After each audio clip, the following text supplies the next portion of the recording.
জন্মের পরপরই কিছু টিকা আমাদের সন্তানদের দিতে হয় এবং দেওয়াটা অত্যন্ত জরুরি। তার মধ্যে রয়েছে বিসিজি, পোলিও, হ্যাপাটাইটিস বি এবং ডিপিটি টিকা। এই টিকাগুলো দেওয়া অত্যন্ত গুরুত্বপূর্ণ আমাদের সন্তানদের স্বাস্থ্য ও জীবনের জন্য।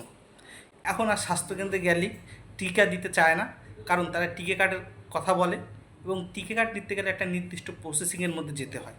অর্থাৎ এখন পৌরসভা অথবা সিটি কর্পোরেশনের নির্ধারিত স্থানে যেতে হয়। সেখানে যেতে হয় পিতা মাতার জন্ম নিবন্ধন নিয়ে, কারেন্ট বিল এবং বা পানির বিল নিয়ে।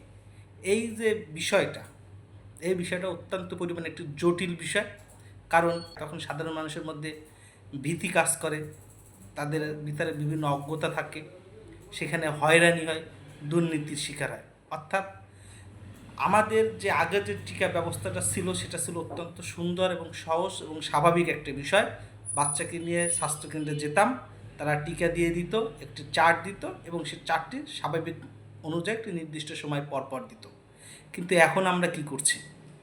অর্থাৎ আমরা টিকা কিনতে যাচ্ছি, যাওয়ার সাথে সাথে তারা বলতেছে যে টিকা কার্ড করে নিয়ে আসেন। টিকা কার্ড যখন আমরা করতে যাচ্ছি, তখন সিটি কর্পোরেশনের নির্ধারিত স্থান অথবা আমাদের পৌরসভায় যেতে হচ্ছে।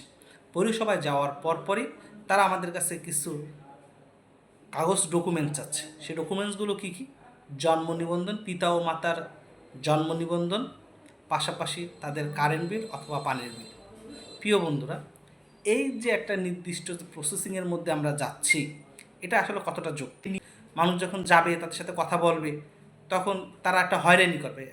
যখন একটা অফিসে গেল, ডেস্কে তো তার অনেক কাজ থাকে, যে এমপ্লয়ের কাছে গেল, কিন্তু সে তার কাজ দেখায়, সে হয়রানি করলো কিছু টাকা খাওয়ার জন্য। আমরা একটা সহজ বিষয়টাকে আমরা একটু কঠিন করে ফেলছি।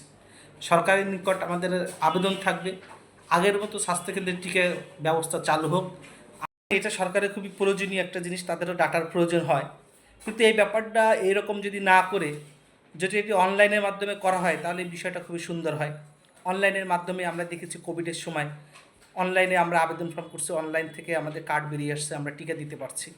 ঠিক সেই একইভাবে যদি বাচ্চাদের টিকা কেন্দ্রটা যদি অনলাইনে করা হতো, তাহলে কোনো বাবার বা কোনো গার্ডিয়ানের পৌরসভা অথবা সিটি কর্পোরেশনে যে হয়রানির শিকার হতে হতো না, অথবা সেখানে দুর্নীতির ঝামেলায় পড়তে হতো না।